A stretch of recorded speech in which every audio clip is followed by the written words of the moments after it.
Welcome to the Daily for Tuesday, February 5th with Simon Borg. I'm Jason Seguini. Reports out of Honduras this morning have the starting 11 for Luis Fernando Suarez's team out there, Simon. Very rare do you see a starting lineup this far ahead of a match. A lot of MLSers in there. Victor Bernardez, of course, Boniek Garcia, Roger Espinoza, former Kansas City man.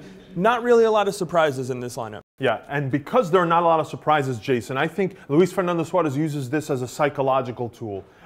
If it's in fact true that he's released this. The reports out of Honduras are not clear on that. For example, they say that the central midfield spot next to Espinoza, Roger Espinoza, is a battle between Luis Garrido and Jorge Claros. So that spot is still unclear. The left back spot, Emilio Izaguirre, many fans will be familiar, left back from Celtic. That's apparently going to be occupied now by Juan Carlos Garcia. He's maybe the newest name. But other than that, the forward pairing, we know they're well established. Carlo Costly, ex-Houston Dynamo, Jerry Bankston of the New England Revolution, and they're dangerous. All right, we'll have reports from down in Honduras from our own Brent Latham all day, so stay tuned to MLSsoccer.com to check that out. Also, if you didn't hear it already, Extra Time Radio from yesterday, we had Charlie Boehm, our U.S. national team beat reporter, on that episode. So you can get that on iTunes, Buzzsprout, or Stitcher Radio. And a little bonus there, Kai Kamara with his first interview with MLSsoccer.com since the transfer.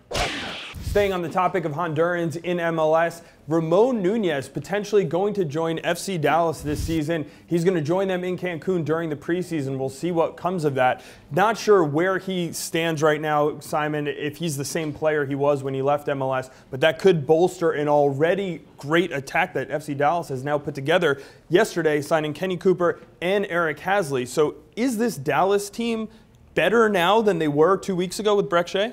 You know, they're going to be different for sure. I'm not sure if it's better because I thought they were very comfortable playing the run and gun counter-attack style with all those speed players up top and having the one forward. But Hyndman clearly moving to a 4-4-2. He has now big forwards up top. I think you're going to see the two forward setup and creativity around them. So I think they won't have as much speed. They clearly don't now that they don't have Breck Shea. Castillo is the only guy you look at really who can give you speed down the flank. So I think they'll be more of a possession team if they do go to the 4-4-2. But about Nunez, we remember him in MLS back in the day, a little immature, a little too over-exuberant. Maybe with time now in Europe, he's a little more settled, a little more calm, and maybe can take the reins of this team when Ferreira can't go. All right, stay tuned to MLSsoccer.com. We'll follow that story.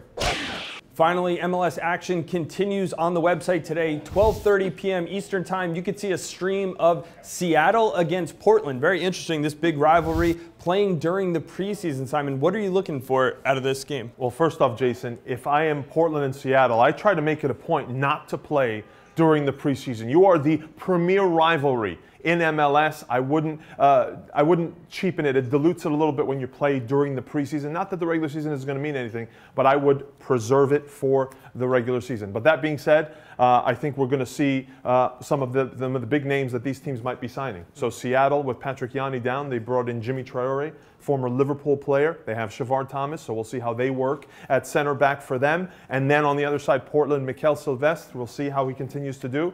Also a former EPL player, but he played center back. He can also play fullback, so we'll see how he fits in. Another chance to see Diego Valeri, one of the more exciting players signed in this offseason for the Portland Timbers. That's all we have on the Daily today. Check back tomorrow for plenty more.